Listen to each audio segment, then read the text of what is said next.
26 అత చైనం నిత్యజాతం నిత్యం వా మన్యసే మృతం తథాపి త్వం మహాబాహో నైనం శోచితుమర్హసి.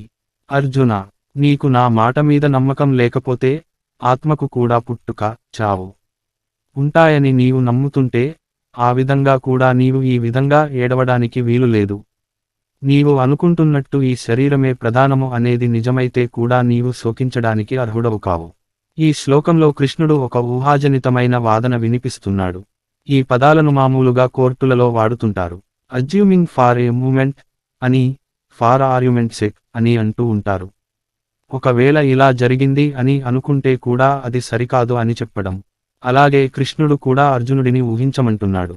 ఎందుకంటే హిందూ ధర్మంలో అసలు విషయానికి అన్ని కోణాల నుండి చెబుతారు.